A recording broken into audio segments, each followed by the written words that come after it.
Pode ficar seu cabelo. Não faz mal, meu cabelo.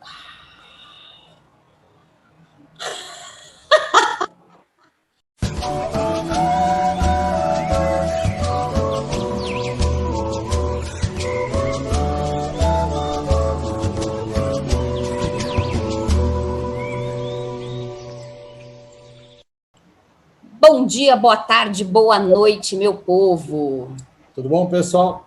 Gente, sejam todos muito bem-vindos a essa série de vídeos que nós, em parceria aqui com uma galera super legal, vamos fazer a partir deste momento.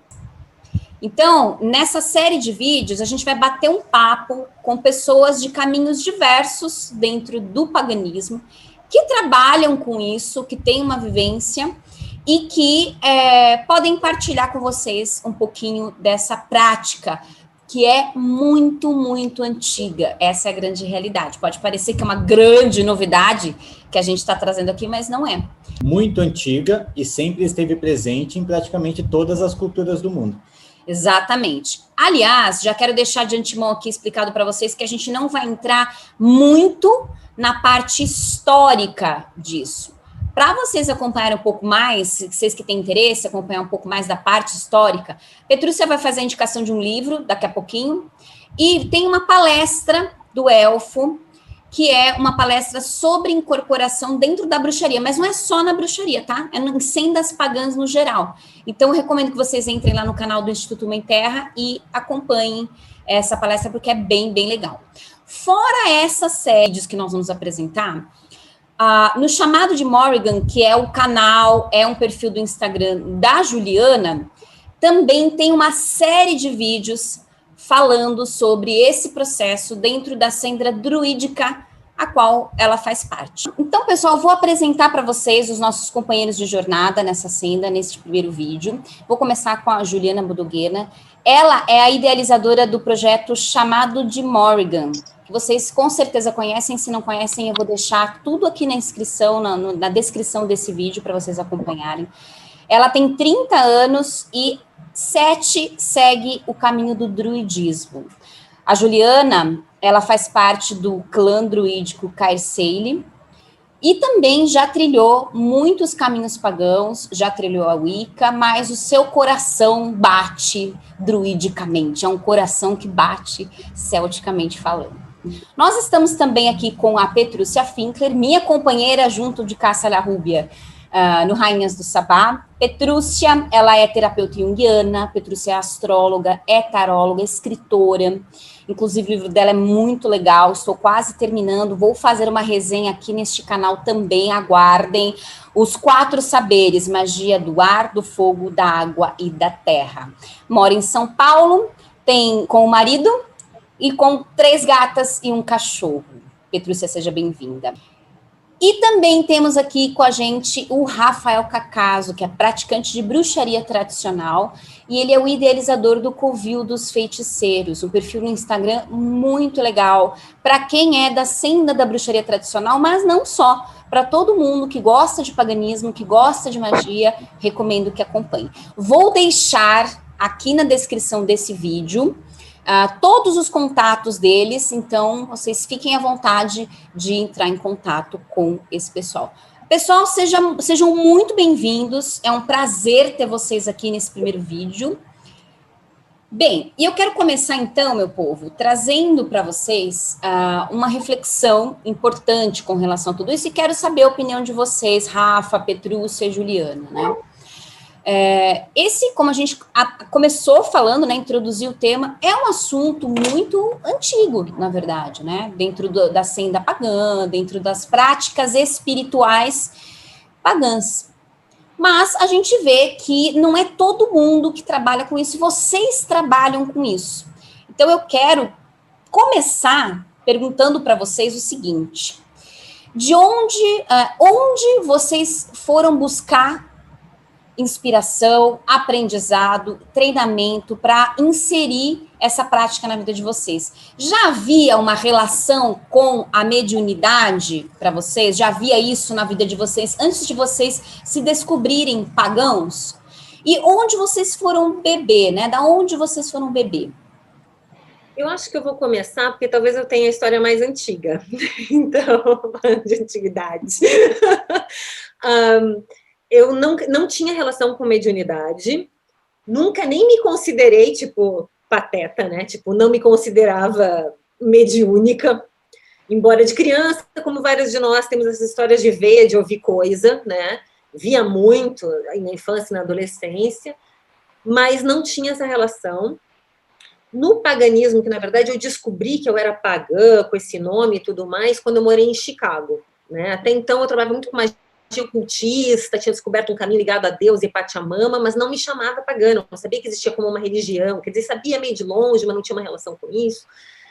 E quando eu fiz parte de um círculo de mulheres em Chicago, que eu fiquei por 6 anos, chamado Amazon's Queens and Crowns, que a gente tinha uma sacerdotisa, se encontrava uma vez por mês, ela trazia vários conhecimentos para nós no grupo. Então, não funcionava como um coven, mas tinha certas similaridades.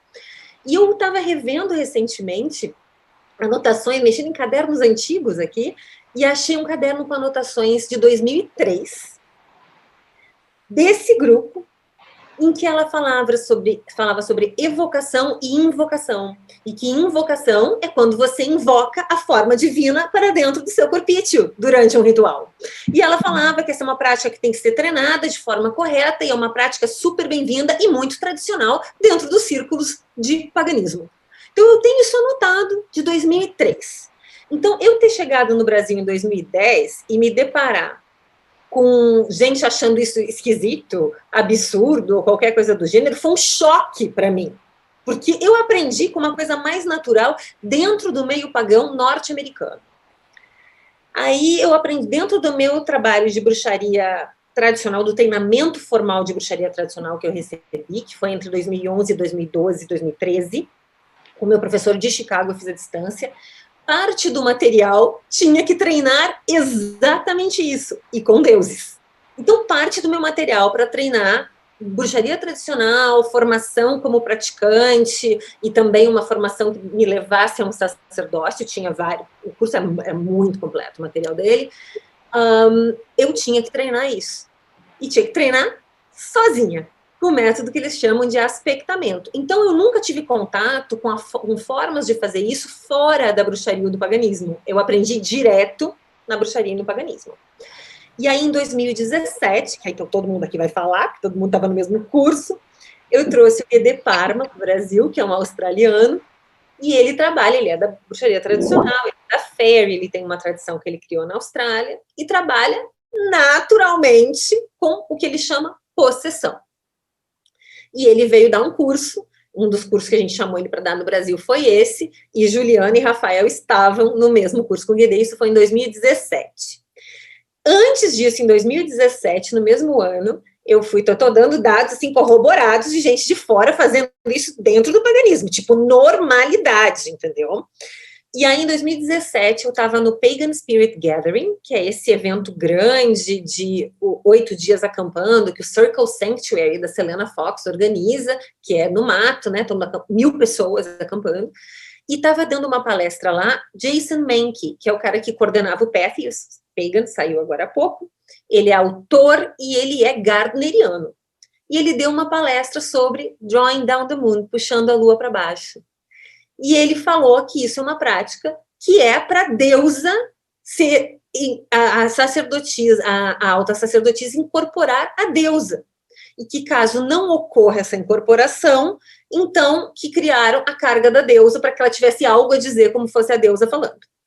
Então, aí os gardnerianos também, dentro do seu ritual, isso é para, né? Então, tem muitas histórias dentro da minha trajetória, tudo isso veio por dentro do paganismo. Eu fui treinada dentro de técnicas que não são, e aliás, eu nem sei como é que são outros tipos de técnicas, porque eu não passei por elas. Então, a minha estrada foi toda por dentro da bruxaria e do paganismo, e eu ouvi isso desde sempre.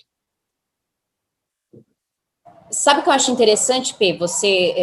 A gente convidou você até porque eu sabia, né? Eu já sabia dessa sua trajetória. E eu acho legal porque vem numa perspectiva um pouco diferente de quem cresce e se descobre pagão e bruxo no Brasil. Porque no Brasil a gente tem religiões muito fortes que vão trabalhar com isso de uma forma bastante natural.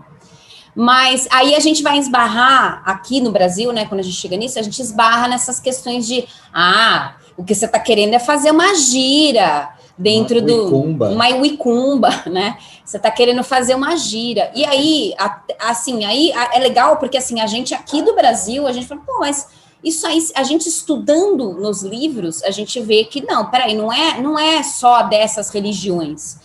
E aqui em nenhum momento é desmerecendo, diminuindo a importância dessas religiões, não. Mas é dizer assim, peraí, mas não é só dessas religiões. Então, eu achei legal você participar dessa conversa, porque você vem numa perspectiva diferente de quem recebeu esse ensinamento, se desenvolveu nesse caminho, sem necessariamente passar pelos caminhos que aqui no Brasil são muito comuns, que são as religiões de matriz africana, né? E para você, Ju, como é que foi o seu caminho? Deixa eu falar antes dela, porque a Ju foi importante na minha descoberta. Tá bom, então. Deixa eu falar antes dela. Porque, gente, eu sou o perfeito millennial, né? Eu sou da galera do jovem, né? O pré-jovem místico, sou eu. Então, assim, pra mim era algo... Não vem não, porque agora você já é o tiozinho, tá? Que tem os sobrinhos no TikTok. Não vem com esse papo não, tá bom? Eu me tornei. Mas eu fui essa pessoa extremamente cética, né? Conheci as matrizes afro, tinha já visto, já tinha conversado com Exus e Pombagiras e Preto Velhos e toda a galera. Porém, para quem sempre foi criado no Brasil, isso é muito distante do que a gente chama de bruxaria. E existia a minha ponta de ceticismo. Não vou mentir, por quê? Sempre quando, né, na minha concepção, quando um espírito vem em terra, né, um termo bem usado até aqui no Brasil, quando se vem em terra, para bater a mãozinha no ombro e falar, calma, meu filho, vai ficar tudo bem, eu falava, para que tanto esforço para só se falar isso? Que foi muito do que eu vi, né, na minha trajetória. Então, isso eu fui desenvolvendo alguns pragmatismos, né, do tipo, eu perguntava coisas, né, sempre quando eu ia em giras, né, porque é a gira, o nosso maior ensinamento brasileiro sobre incorporação, sobre possessão, é numa gira, a perguntar. Se você não perguntar, também ninguém vai falar nada. E aí veio essa oportunidade do Guia de Parma, que foi muito legal, né? Ainda falei com a P, eu falei, vale a pena mesmo? Falei, porque o meu ceticismo ele é bem alto. Não acredito, não acho que eu tenha mão para isso, né? Mediunidade não é novo para mim, porque eu venho de uma família kardecista, né? Então, mas na bruxaria era novo. Aí workshop vem, né? Aquelas demonstrações e tudo mais. E eu assim, tá, legal. Né?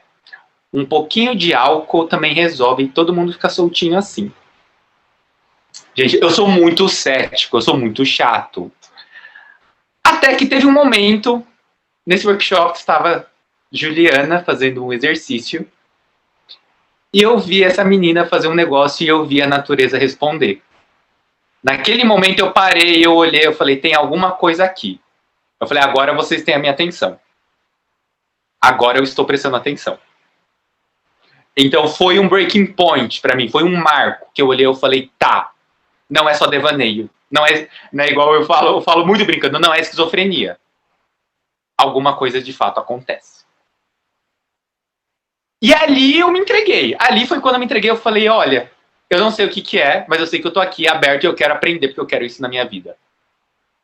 E eu me abri. E foi uma das melhores coisas assim que eu fiz na minha vida, foi me abrir a isso. Né? E dado um pouquinho das experiências, né? Desde então treino bastante, né? Porque como qualquer coisa dentro desse nosso caminho, se você não treina, você perde. Né, mas algo que a gente conversa bastante também, né? O treino não pode fazer do evento uma casualidade. Né, não pode transformar um momento em algo ordinário. Né, mas o treino te traz o domínio sobre aquilo que está acontecendo. Então isso é algo que eu treinei bastante, que eu ando treinando, que eu ando experimentando e expandindo os meus horizontes bastante.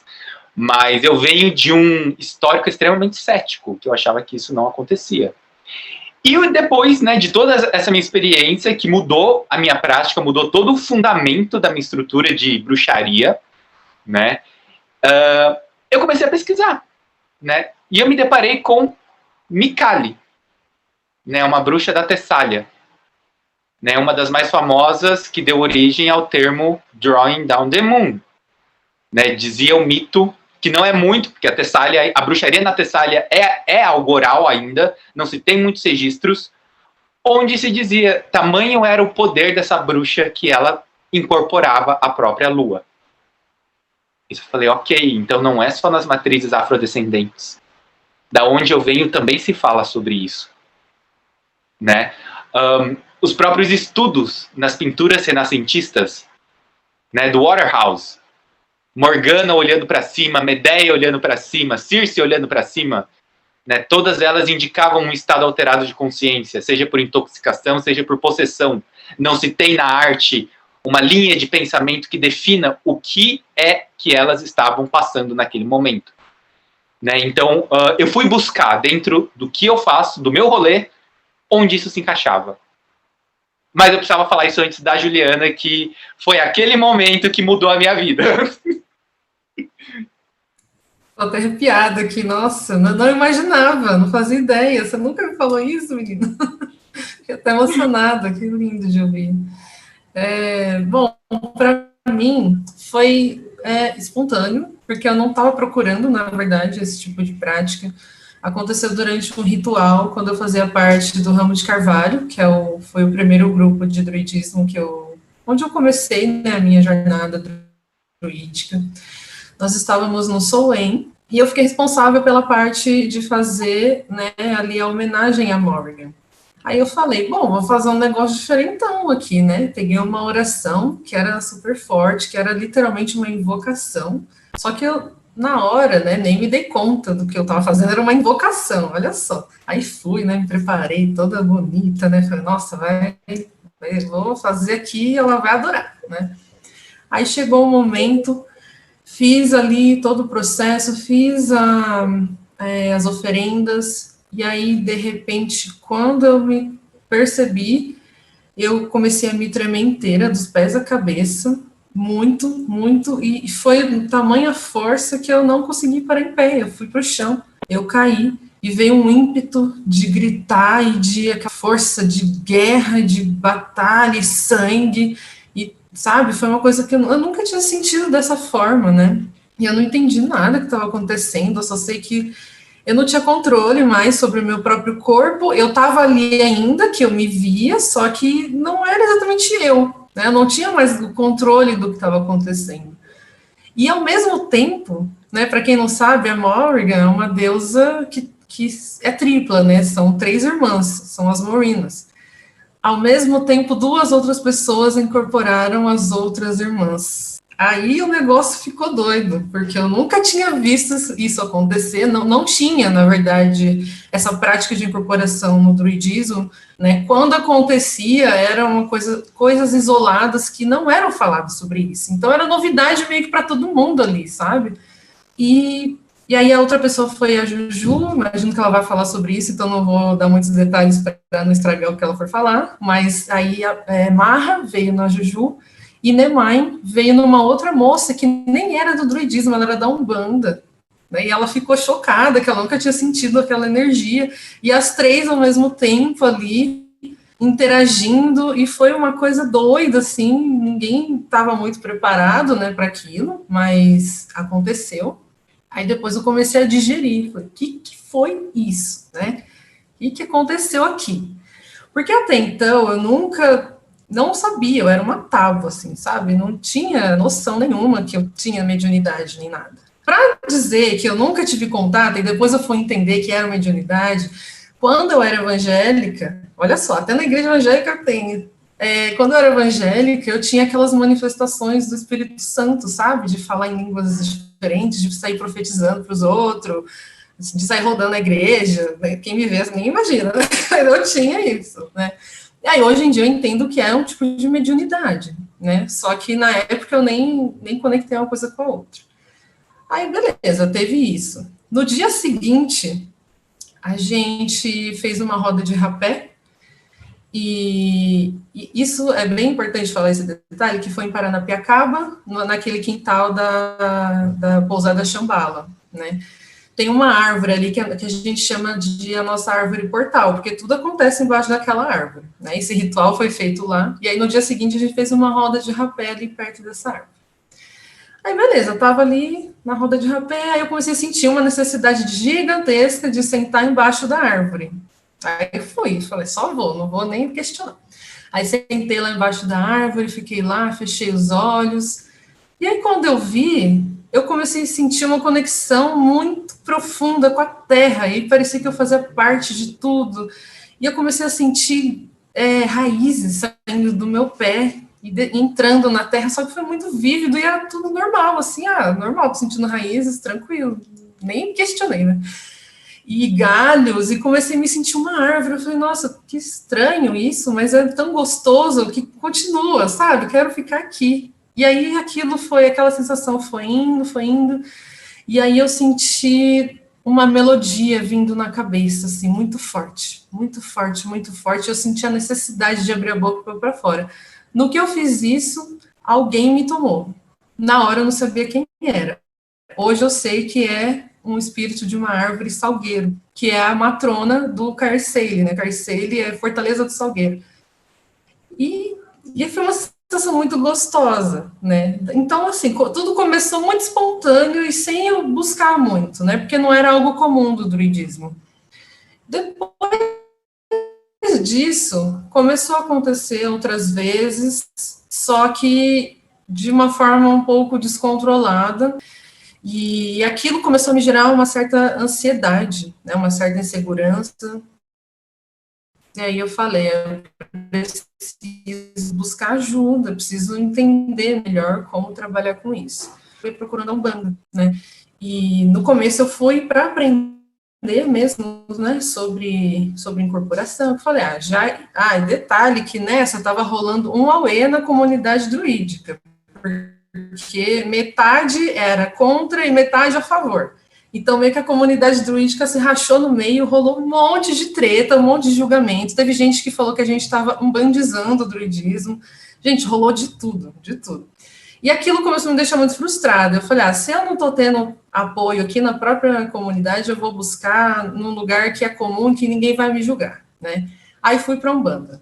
Fiquei por 3 anos, né? Hoje em dia eu não tive uns problemas e não pertenço mais ao terreiro, mas serviu de bastante aprendizado, né? Aí eu comecei a entender como era o processo, né? Como controlar, como ficar calma para deixar fluir melhor, e foi todo um processo, né? E foi muito bom, porque realmente a Umbanda é uma escola maravilhosa para quem vai de coração aberto para aprender, sabe?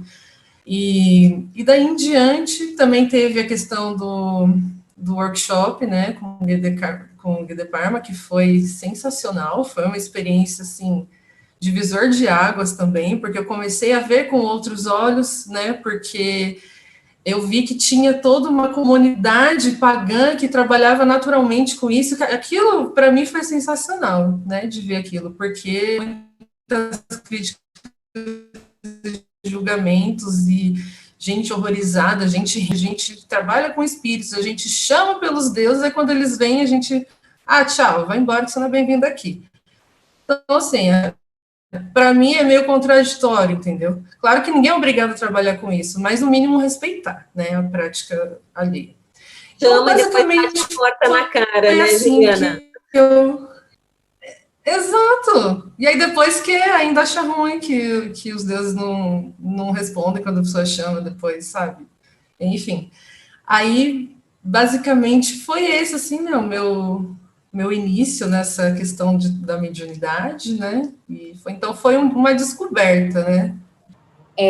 Eu acho que, às vezes, existe um certo preconceito das pessoas, né? Então, existe um racismo no Brasil muito grande.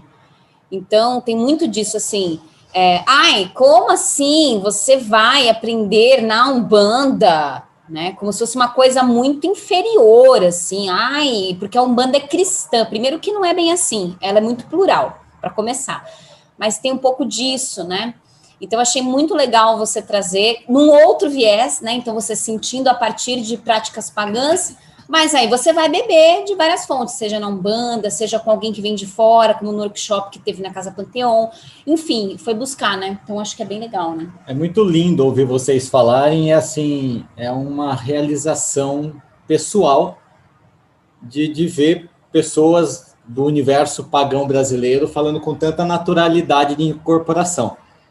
Porque, bom, vocês já viveram na pele, a Ju trouxe um pouquinho desses conflitos que ela viveu dentro do druidismo, e isso para a gente é uma constante desde que a gente começou a falar. Mas sabe o que eu acho? Eu acho que isso aí, gente, não sei a opinião de vocês também, mas, por exemplo, no caso da bruxaria tradicional, isso é mais leve. Não sei como que é, depois vocês me contam. Mas na bruxaria tradicional, isso é mais tranquilo. Com vários bruxos tradicionais que eu já conversei, e eu trazia isso, falaram, não, de boa, tranquilo. Dentro da bruxaria moderna, não pode. Como a gente é muito, acabou sendo muito vinculada à bruxaria moderna. Ai, que absurdo! E tô vendo agora aqui no druidismo também, né? E quando a gente começou a falar de incorporação da bruxaria como algo natural, foi tanta pedrada que foi o que me inspirou, na verdade, a montar a palestra que a Lua citou no início, porque eu falei, não é possível, as pessoas têm que saber que a incorporação sempre existiu, que não é uma coisa exclusiva da Umbanda. E eu falo como umbandista, não estamos diminuindo a Umbanda, mas dizer que é só da Umbanda é, no mínimo, não conhecer nada do que acontecia nas culturas do passado. E que legal que vocês puderam vivenciar, que puderam, na verdade, não foram atrás, né? Eles escolheram vocês pela fala de vocês, e acho que assim com todo mundo, né? Quando a gente se vê, a gente já está no meio da coisa. Já. E esses céticos, que nem o Rafael, esses são os primeiros a rodar. Rafa, minha mente é científica, cara. Eu te entendo perfeitamente de ficar analisando que espécie que eu estou vendo no plano astral. Então, eu te entendo perfeitamente. Mas, enfim, gente, muito bonita a história de vocês. Eu tenho certeza que vai ajudar muita gente também a dar vazão, a não ter vergonha de algumas coisas que sentem em determinados rituais. E vai poder encontrar caminhos para desenvolver. Agora, como que vocês trouxeram isso para a prática de vocês de hoje? Ou no grupo, que acontece, né? No grupo de vocês, vida pessoal, como bruxos solitários, ou dentro do grupo, dentro do que vocês puderem falar. Obviamente que eu acredito que tenham coisas que façam parte aí de mistérios que vocês não possam revelar num vídeo público. Mas dentro do que possam, como que isso veio para o mundo de vocês, da bruxaria, nos dias de hoje, no grupo e na vida individual?